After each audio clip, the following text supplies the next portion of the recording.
Morning class. कल अपन ने पढ़े थे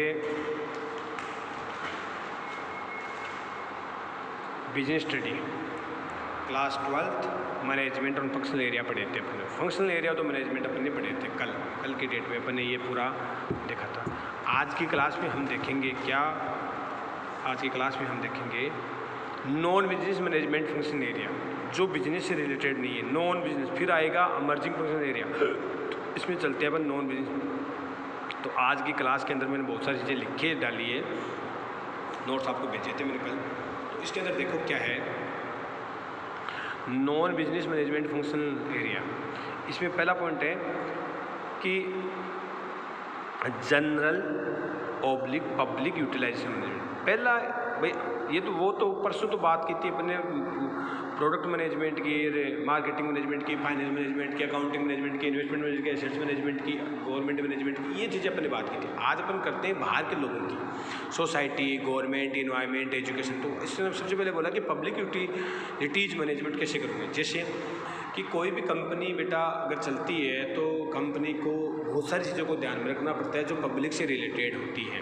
तो इसके अंदर जैसे पहले वाटर का मैनेजमेंट करके चलना पड़ेगा। भाई वाटर वेस्ट तो नहीं जा रहे हैं, वाटर की कोई गंदगी तो नहीं हो रही है, वाटर वेस्टेज तो नहीं हो रहा है, सही यूटिलाइज हो रहा है नहीं हो रहा है, पावर कैसे यूज ले रहे हैं, कहाँ की ले रहे हैं, कितनी ले रहे हैं, गैस कैसे यूज हो रही है, ट्रांसपोर्ट कैसे हो रहा है, कम्युनिकेशन है, मेडिकल है, ये सारी चीज़ें पब्लिक से रिलेटेड है। जो ये कह सकते हैं हम कि एक मैनेजमेंट का एरिया इन चीज़ों, किसी बिजनेस से रिलेटेड नहीं, नॉन बिजनेस है तो इन एरिया में क्या बिजनेस से चल रहा है, नहीं ये मैनेजमेंट हो रहा है नहीं हो रहा है। तो यहाँ पे ध्यान रखना बेटा, ये आप अगर मैनेजमेंट के बड़े बड़े कोर्स करना चाहो तो इनमें ये आपके पास स्पेशलिटी है। तो मैनेजर अभी वाटर का भी मैनेज करके चलना पड़ता है, पावर को भी, गैस को। तो ये सारी चीज़ें हम पढ़ेंगे जो कि हमारे बिजनेस के अलावा जो डेली रूटीन में काम आती है, सोसाइटी में काम आती है, हमारे देश की को इनकी ज़रूरत है। तो इन चीज़ों को अगर मैनेज सीख गए तो हमारा देश वैसे आगे चले जाएगा। जैसे मैं बताऊँ आपको, हमारे गाँव में क्या होता है या शहरों में क्या होता है, पहले रोड बनती है तो ट्रांसपोर्ट की फैसिलिटी के लिए रोड बनाती है। अब एक दूसरा बंदा उठ कर आता है, वो क्या कहता है, भैया मेरे को तो इसके अंदर वाटर पाइपलाइन डालनी है, तो इस रोड को फोड़ कर पाइपलाइन डाल देता है। फिर 5 साल में कोई सरकार आती है, उनसे हम रोड बनवाती है, फिर दोबारा रोड बनती है, फिर रोड सही हो जाती है पाइपलाइन डलने के बाद। फिर इतने में याद आती है पावर वाले की, पावर वाला हमें खंभे डालने, तो वो एक यहाँ एक गड्ढा डाल देगा, एक गड्ढा यहाँ डाल देगा, फिर एक गड्ढा यहाँ डाल देगा, उसमें बिजली अपन को पहुँचा दी। ठीक है, उसके बाद में फिर हम तीसरे साल रोड डलवाएंगे। और उसके बाद में आता है कम्युनिकेशन वाला, जो दूर संचार की सुविधाएं, लैंडलाइन वाले, वो अपने यहाँ पर पाइप डाल के चले जाते हैं। तो ये कहने का मतलब क्या है, there are no coordination between these. तो अगर मैनेजमेंट अगर ढंग का हो, गवर्नमेंट अगर ढंग से चलानी हो, किसी व्यक्ति को कम पैसों में ज़्यादा काम करना हो, तो उनको क्या होता है, कोऑर्डिनेशन करना जरूरी है। फिर चलते हैं अपन आगे, point number 2, environment management. Environment management में क्या देखना होता है कि पोल्यूशन कंट्रोल हो रहा है नहीं हो रहा है। इन्वायरमेंट, पेट्रोलियम, नेचुरल चीज़ें, नेचुरल थिंग्स, अब वाइल्ड एनिमल्स, ट्रीज। अच्छा, कंपनियों में ट्रीज कंपल्सरी करने चाहिए, इतनी जगह आपको होना जरूरी है ताकि हमारा पोल्यूशन कंट्रोल हो। तो ये जो इन चीज़ों का मैनेजमेंट अपन करेंगे तो वो हमारा काम हो जाएगा नॉन पर्सनल मैनेजमेंट। तो environmental management, the pollution control and environmental protection की बात कर रहे हैं अपन। फिर बात करते हैं अपन तीसरा, एजुकेशनल मैनेजमेंट। किसकी बात करते हैं अपन, एजुकेशनल मैनेजमेंट। तो teaching and training facilities,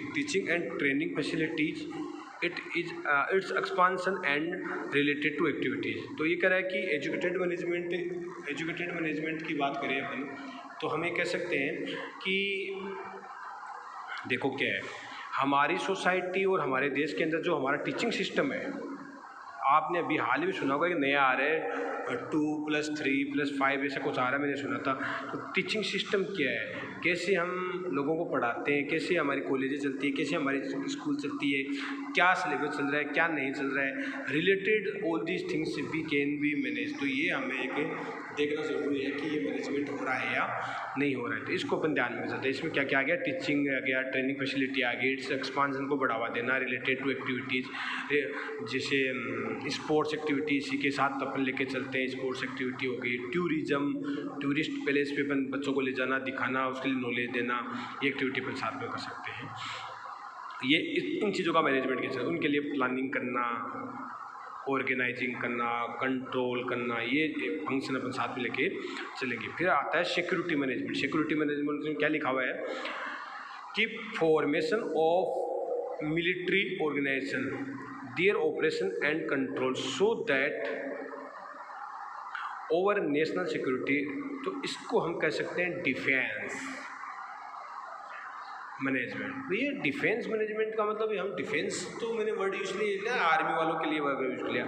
security management के लिए आजकल बेटा स्पेशल सर्विस चल रही है, आपको पता है। जैसे सपोज करो कि जैसे ये ATM लगे हुए होते हैं, तो इन पे जो आपने गार्ड देखा होगा ना, गार्ड, ये बेटा गार्ड है ना, ये किसी भी बैंक का नहीं होता है, ये बैंक नहीं है। बैंक क्या करती है, सिक्योरिटी, जो सिक्योरिटी मैनेजमेंट से रिलेटेड जो कंपनी है जो सिक्योरिटी गार्ड प्रोवाइड करती है, उनको कहती है कि भैया हमें हमारे ATM की सिक्योरिटी चाहिए। तो ये क्या करती है, इनको सिक्योर कर देती है। सिक्योर कर देती है का मतलब वो अपॉइंट कर देते हैं सिक्योरिटी गार्ड और इनके ATM को प्रोटेक्ट करते हैं। तो ये इस टाइप की मैनेजमेंट एक्टिविटी को हम कहेंगे सिक्योरिटी मैनेज। जिसमें आर्मी भी आ गई, आपकी नेवी भी आ गई, एयरफोर्स भी आ गई, ये सारी चीज़ इसके अंदर कवर हो जाती है। फिर चलते हैं लॉ मैनेजमेंट। लॉ मैनेजमेंट का मतलब हमारे कानून से रिलेटेड हमारी जितनी भी पॉलिसीज आती है, प्लानिंग आती है, रूल्स आते हैं, रेगुलेशन निकालते हैं, गवर्नमेंट के जो आदेश आते हैं, ऑर्डर बोलते हैं इनको, गवर्नमेंट के जो नोटिफिकेशन आते हैं, तो providing justice, hearing of the cases, analysis of the different law, इन सब लॉ को पढ़ना, जिसके अंदर आपका एविडेंस लॉ आ गया, एविडेंस लॉ 1872 आपका आ गया, क्रिमिनल लॉ आ गया, क्रिमिनल लॉ, ये अपन सारे लॉ अपन पढ़ के चलते हैं। इनकम टैक्स लॉ आ गया, GST लॉ आ गया, ये सारी चीज़ें इसके अंदर डिस्कस की जाती है। तो ये हमारा पॉइंट हो गया एक दूसरा business management, non business activity का। फिर चलते हैं नॉन बिजनेस के अंदर, लास्ट पॉइंट है पॉइंट नंबर 6, टेक्नोलॉजी मैनेजमेंट। तो enhance scientific knowledge and technical knowledge and their development of expand, कि हमें टेक्नोलॉजी को कैसे बढ़ाना है, कैसे काम करनी है, कितना बढ़ाया जाए। तो इसके अंदर हम देखेंगे इन्हांस करना, साइंटिफिक नई नई चीज़ें लेके नॉलेज लेके आना, टेक्निकल नॉलेज लेके आना एंड दियर डेवलपमेंट और एक्सपांड, उसको बढ़ावा देना। ये सारी चीज़ें हम टेक्नोलॉजी के अंदर करते हैं, क्योंकि आज विदाउट टेक्नोलॉजी कुछ भी नहीं है। नेट के बिना तो कुछ काम होता ही नहीं है। तो ये जो सारी चीज़ें अपन मिला के कर अपन देखेंगे तो क्या हो गया। तो एक बार मैं इसका रिविजन कर देता हूँ। नॉन क्या आता है, पहला आएगा जनरल और public utility management, general and public utility management. तो दूसरा आ गया इन्वायरमेंट मैनेजमेंट, तीसरा आ गया education management. In public utility normal water, power, gas, transport, communication. फिर आया इन्वायरमेंट से रिलेटेड, पोल्यूशन कंट्रोल से रिलेटेड, मान लो जंगलों से, मान लो एनिमल्स, ट्रीज, वाइल्ड, मान लो। फिर एजुकेशन से बच्चों से टीचिंग और ट्रेनिंग से रिलेटेड आया। फिर सिक्योरिटी के लिए मैंने आपको बता दिया, जैसे कि हमारे सोसाइटी की सिक्योरिटी हो गई, ATM कार्ड्स की सिक्योरिटी हो गई, गार्डन की सिक्योरिटी हो गई, ठीक है। ये अपने सिक्योरिटी रिलेटेड हो गया। फिर आ गया लॉ मैनेजमेंट। हमारे देश के अंदर बहुत सारे प्रकार के लॉ चलते हैं, उन लॉ की स्टडी करना, उनको अपन को फॉलो करना। और उसके बाद है टेक्नोलॉजी, जिसके अंदर अपन दुनिया से आगे हटकर बनने के लिए हमें इसको भी मैनेज करके चलना पड़ता है। Thank you so much. आज के लिए बहुत ही